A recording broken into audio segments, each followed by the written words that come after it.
Papasukin mo ako kasi Ma'am, kailangan ko makausap. manggugulo na naman po kayo eh. Ano magugulo? Tsaka wala po sila dito. Hindi ako naniniwala sa'yo. Ibigay mo sa akin yung Ma'am. owner's number. Ako natatawag kasi wala ka namang kwenta. Ano ba? Ibigay mo sa Ma'am, akin or hindi else. po pwede. Hindi. Paraanin mo nga ako. Kailangan Ma'am, ko hindi puntahan. nga po pwede. Ano hindi pwede? Paano hindi pwede? Hindi mo naintindihan? Importante yung... Excuse me. Rudy, siya ba yung sinasabi mong nanggulo dito kagabi? Yes po, ma'am. Sino ka naman?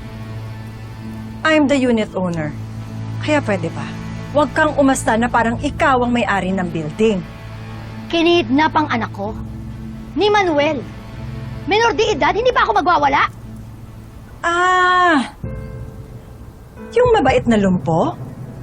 Parang hindi naman siya kidnapper. Sa pagkakaalam ko, tatay siya ni Jessica. And he's my husband. You want the proof? Oh. Family photo namin. Ano? Gusto mo pa ng karagdagang ebidensya para isampal ko sa pagmumukha mo? Ano? Ba't nawala yung taray mo? Ha? You know what? You can be an accessory to my husband's crime. Siguro nga may kinalaman ka rin. Di kaya kasabwat ka ni Manuel sa pagkidnap sa anak mo? Ha? Yes. Kaya kapag hindi niyo ginawa ang gusto ko, idadamay ko kayo sa kaso. Lalong-lalo ka na.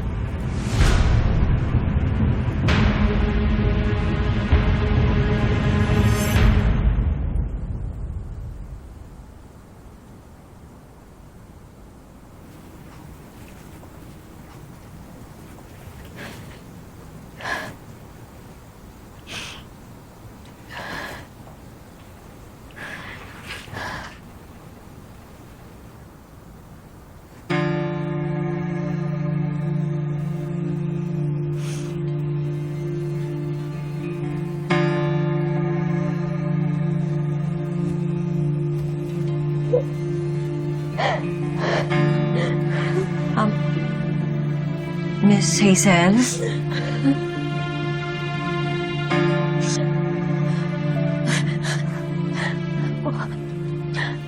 Pasensya ka na kung tinakot kita para lang papasukin ako dito.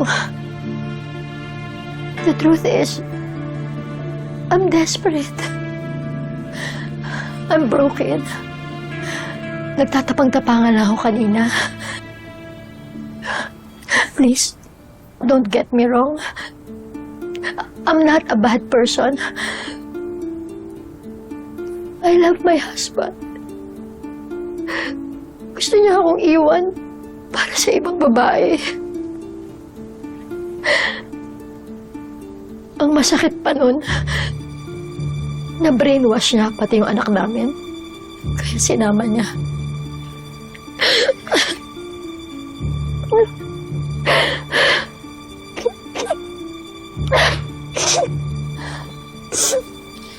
I'm sorry to hear that.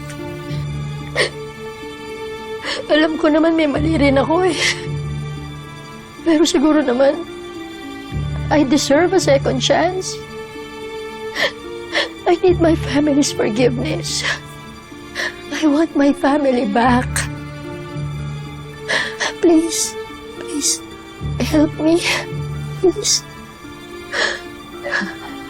Paano? Let me stay here.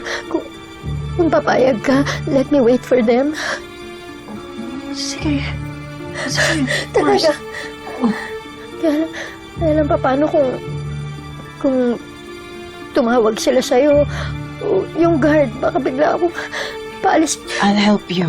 Ako nang bahalang mag-explain sa kanila ng sitwasyon, ha? ka.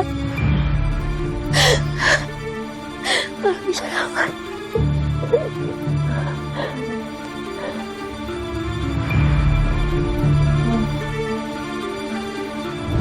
That was easy.